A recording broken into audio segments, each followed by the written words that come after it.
Recently डैना White ने multiple fights announce की हैं, जिससे यूएफसी का फर्स्ट हाफ ऑफ 2023 काफी मजेदार होने वाला है। तो बिना टाइम वेस्ट किए बारी बारी इन सभी फाइट्स को देखते हैं जो डैना व्हाइट ने अनाउंस की। UFC 285 Jon Jones versus Ciryl Gane for the vacant light heavyweight championship belt, और ये फाइट होगी 5 मार्च को। इस फाइट की अनाउंसमेंट ऑलरेडी हो चुकी है, पर जिसको नहीं पता, जॉन जोन्स 3 साल के बाद अपना रिटर्न मारने वाला है। जॉन जोन्स की ये फाइट होने वाली है सिरिल गान के अगेंस्ट, जो बाय एनी मींस जरा भी इजी फाइट नहीं है। मेरी ओपिनियन में जॉन जोन्स के लिए Ciryl Gane as an opponent ज्यादा टफ है as compare to Francis Ngannou. Ciryl Gane के पास काफी बड़ी अपॉर्चुनिटी है पहला ऐसा फाइटर बनने की टू डिफीट जॉन जोन्स। दूसरी तरफ अगर हम बात करें जॉन जोन्स की, तो जैसा डैना व्हाइट ने बोला, Jon Jones already greatest fighter of all time है, पर अगर वो इस फाइट को जीतकर 2 डिवीजन चैंपियन बन जाता है तो डेफिनेटली ये डिबेट ओवर हो जाएगी। यूएफसी 285 की जो न्यू फाइट अनाउंस हुई है वो है को मेन इवेंट फाइट, जो होने वाली है women's flyweight champion Valentina Shevchenko versus Alexa Grasso. Now to be honest, Alexa Grasso के बारे में मुझे सिर्फ इतना पता है कि वो 4 फाइट विन स्ट्रीक पे है, पर क्योंकि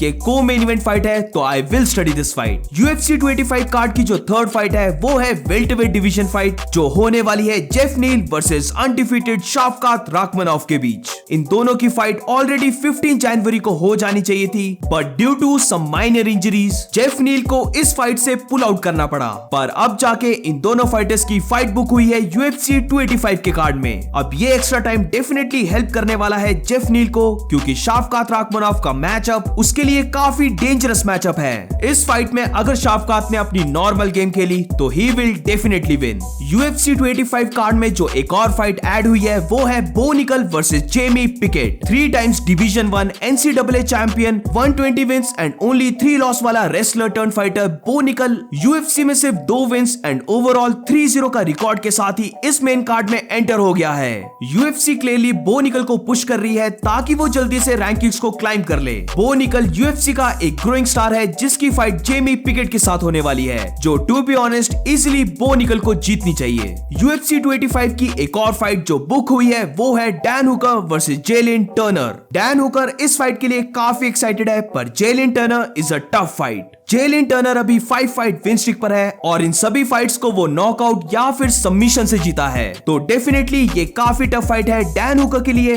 बट इसके साथ ये एक बैंगर ऑफ द फाइट है। हम ऑलरेडी जानते हैं कि मार्च के मंथ में यूएफसी 286 भी होने वाली है और ये कार्ड 19 मार्च लंदन में होने वाला है। इस कार्ड की फाइट्स ऑलरेडी अनाउंस्ड है, जिसमें मेन इवेंट होने वाला है लियोन एडवर्ड्स वर्सेस कमारू उस्मान की थर्ड फाइट, और को मेन इवेंट होने वाला है राफेल फिजिएव वर्सेस जस्टिन गेची के बीच। पर अब बात करते हैं यूएफसी 287 कार्ड के बारे में। इस कार्ड की मेन इवेंट फाइट जो अनाउंस हुई वो रीमैच है between middleweight champion Alex Pereira और इजराइल अदेसानिया के बीच। टोटल फाइट्स की बात करें तो इन दोनों के बीच ये 4th फाइट होने वाली है और यूएफसी में ये 2nd फाइट होगी।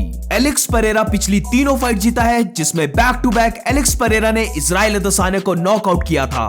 फॉर श्योर ये इजराइल अदेसानिया का लास्ट चांस होने वाला है एलेक्स पेरेरा से रिवेंज लेने के लिए। अदेसानिया अगर इस फाइट को हार जाता है तो इन दोनों के बीच राइवलरी विल बी ओवर, पर अगर अदेसानिया इस फाइट को जीत जाता है तो मिडलवेट डिवीजन की प्रॉब्लम और ज्यादा इंक्रीज हो जाएगी। तो सबकी आईज मिडलवेट डिवीजन में रहने वाली है और इजराइल अदेसानिया के लिए ये सबसे इंपॉर्टेंट फाइट होगी। यूएफसी 287 की को मेन इवेंट फाइट भी डैना व्हाइट ने अनाउंस की है और ये फाइट होने वाली है बीएमएफ चैंपियन हॉरे Masvidal versus Gilbert Burns. Gilbert Burns ने जस्ट अभी लास्ट वीक फाइट की थी और अब एक 3 मंथ्स के क्विक टर्न अराउंड करके वो इस डिवीजन में एक्टिव रहना चाहता है। गिलबर्ट बर्न्स लास्ट ईयर से मास्विडाल को कॉल आउट कर रहा है और अब फाइनली गिलबर्ट बर्न्स की विश पूरी हो गई है। इस फाइट के बारे में मैं देख रहा था और पता नहीं क्यों काफी ज्यादा लोग अंडर एस्टिमेट कर रहे हॉरे मास्विडाल को। मोस्टली लोगों का ये कहना है कि हॉरे मास्विडाल की वीकनेस रेसलिंग है और गिलबर्ट बर्न्स इसी स्किल सेट में सबसे ज्यादा शाइन करता है। इस बात से मैं भी एग्री करता हूं कि अगर फाइट ग्राउंड में गई तो गिलबर्ट बर्न्स को मेजर एडवांटेज रहने वाली है, पर हॉरे मास्विडाल के फेवर में लोग जो पॉइंट मिस कर रहे हैं वो है गिलबर्ट बर्न्स की चिन। ऐसा लगता है कि हामजा चिमाएव की फाइट के बाद काफी लोग भूल चुके हैं कि गिलबर्ट बर्न्स की चिन एक स्ट्रॉन्ग चिन नहीं है। गिलबर्ट बर्न्स अपनी प्रीवियस फाइट्स में बहुत बार नॉकडाउन हो चुका है और हामजा चिमाएव की फाइट में भी Gilbert Burns multiple times rock हुआ था। अब इस चीज को कंसीडर करके अगर हम हॉरे मासुडाल के स्ट्रॉन्ग पॉइंट्स देखें तो हॉरे मासुडाल काफी ज्यादा स्पीड और एक्सप्लोसिव है अपने पंचेस और किक्स में। तो अगर उनमें से कोई एक शॉट गिलबर्ट बर्न्स की चिन पे कनेक्ट हो गया तो गिलबर्ट बर्न्स नॉकआउट भी हो सकता है। ऑल्सो अगर ये फाइट 3 राउंड्स की होती है तो मासुडाल को कोई टेंशन नहीं होगी गैस आउट होने की और वो अपने फुल पावर के साथ पंचेस और किक्स को थ्रो कर सकता है। कमारू उस्मान वर्सेस हॉरे मासुडाल की फर्स्ट फाइट में भी हमने देखा था कि अर्ली राउंड्स में कमारू उस्मान को प्रॉब्लम हुई थी हॉरे मासुडाल को ग्राउंड में लेके जाने की। ऑन पेपर ये फाइट काफी ज्यादा इजी फाइट लगती है गिलबर्ट बर्न्स के लिए, बट रियलिटी में ये फाइट काफी ज्यादा क्लोज फाइट है। Alex Pereira versus Israel Adesanya in the rematch. The co-main event is Gilbert Burns versus the BMF title holder Jorge Masvidal. Kevin Holland versus Ponzinibbio. Rosa Jr. versus Rodriguez. And in a fight that should be an absolute war, Font versus Yanez. So it's the 30th anniversary of the UFC. And we are going to put together some badass fight cards this year. Obviously, you guys know about Edwards and Usman, and then the big fight that we have coming up in Perth too. Number 1 versus number 2, pound for pound in the world. Makhachev versus Volkanovski, super fight, badass super fight. And that whole card is stacked. I don't know what the hell happened when we tried to do this on all platforms, but sorry about that. We fucked up. So, appreciate you. Have a great weekend.